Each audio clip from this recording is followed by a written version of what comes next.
Assalamualaikum warahmatullahi wabarakatuh. Yang saya takdimi pengasuh Pondok Pesantren Zainul Hasan Genggong, Kiai Haji Hasan Mutawakil Alallah SHMM. Yang saya hormati Bapak Abdul Aziz Wahab BAMAG selaku Rektor Universitas Islam Zainul Hasan Genggong. Yang saya hormati dosen pembimbing 1 Dr. Endah Triwisudaningsih MPDI. Yang saya hormati dosen pembimbing 2 Ibu Sri Wulandari MPD. Sebelumnya perkenalkan, nama saya Faikotun Nikma. Saya dari Program Studi Ilmu Seni dan Arsitektur Islam Universitas Islam Zainul Hasan Genggong Probolinggo.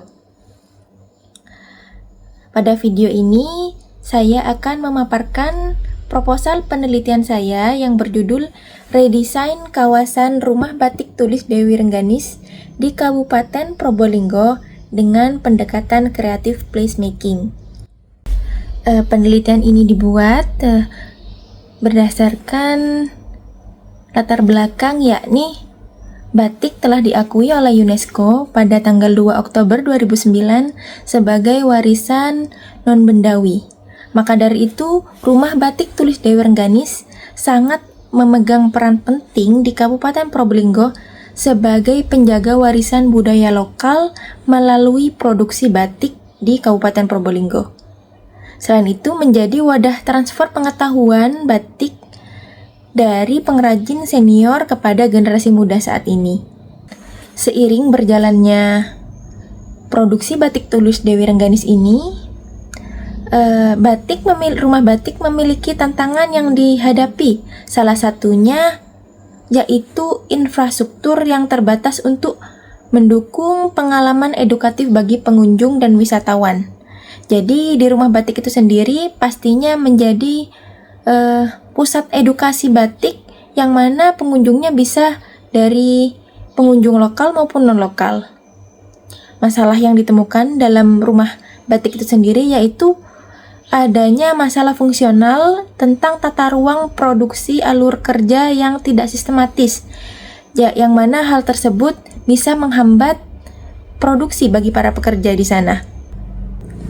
Untuk fokus masalah pada penelitian ini, yaitu dengan luasnya Kabupaten Probolinggo yang memiliki beberapa pusat pelestarian budaya, maka dari itu peneliti memfokuskan penelitian ini pada tata ruang edukasi dan produksi pada Rumah Batik Tulis Dewi Rengganis sebagai tempat pelestarian budaya lokal di Kabupaten Probolinggo.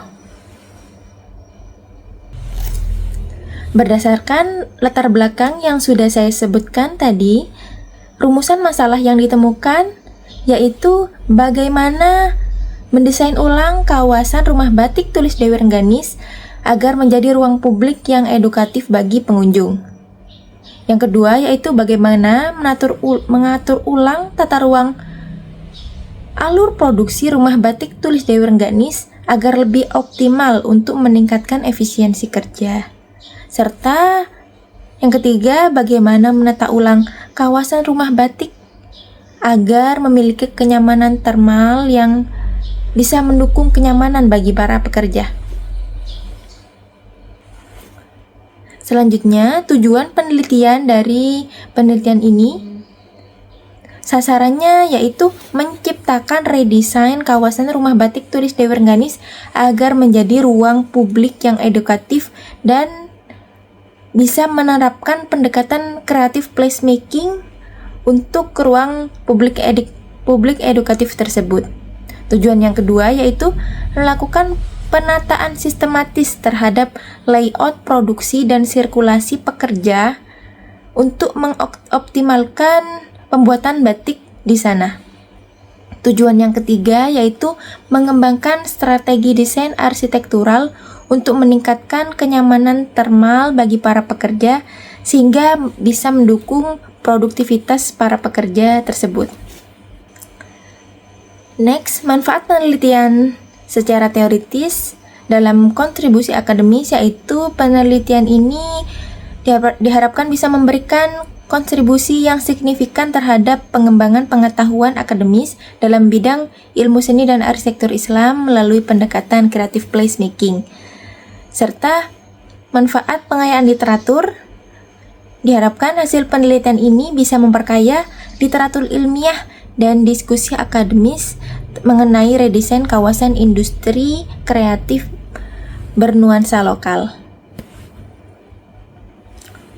Sedangkan manfaat penelitian ini secara praktis yaitu bagi peneliti, yang pertama, memperluas pemahaman tentang kawasan industri yang ideal untuk mengintegrasikan produksi dan edukasi pada publik. Manfaatnya bagi mahasiswa yaitu menjadi referensi dalam penerapan pendekatan creative placemaking pada industri kreatif yang berbasis budaya lokal. Manfaat bagi universitas yaitu memperkaya sumber akademisi dan literatur dalam bidang ilmu seni dan arsitektur Islam. Bagi industri kreatif, manfaatnya yaitu model transformasi yang dibuat bisa mengintegrasikan fungsi produksi dan edukasi secara maksimal. Selanjutnya masuk ke kajian teori. Teori yang pertama yaitu tentang redesign. Redesign merupakan proses perencanaan ulang yang bertujuan meningkatkan fungsi, estetika, dan kegunaan suatu ruang dalam kawasan. Konsep ini mencakup revisi terhadap desain yang sudah ada agar mengoptimalkan kapasitas fungsional.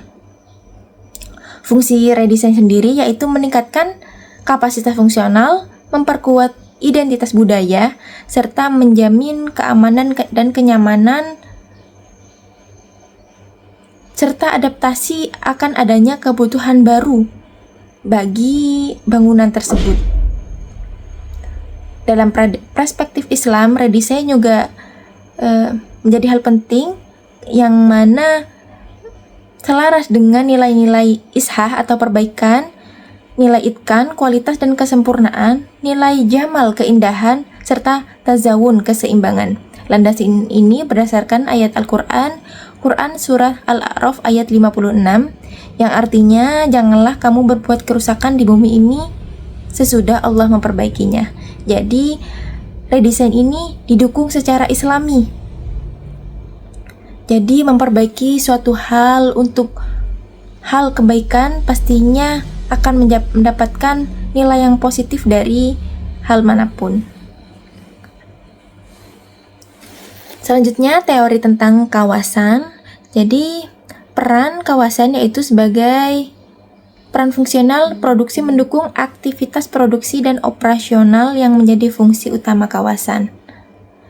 Yang kedua yaitu peran sosiokultural yang menjadi wadah interaksi sosial dalam pelestarian nilai-nilai budaya bagi masyarakat setempat. Peran kawasan yang ketiga yaitu peran edukatif atau peran pariwisata sebagai sarana pembelajaran serta destinasi wisata yang menarik bagi pengunjung.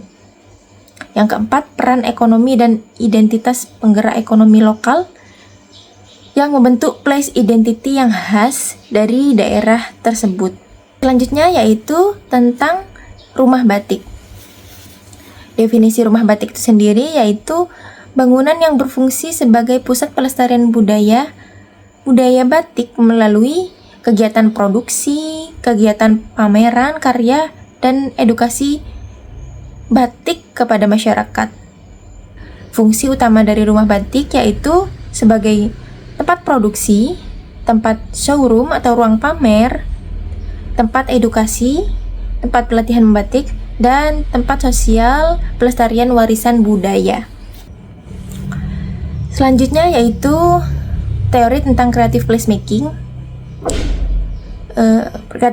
Creative placemaking ini terdapat pada buku Project Public of Space, yang mana di dalamnya dalam creative placemaking ini yang pertama melibatkan komunikasi seniman desainer untuk mentransformasi ruang publik menjadi ruang yang bermakna dengan identitas budaya yang kuat.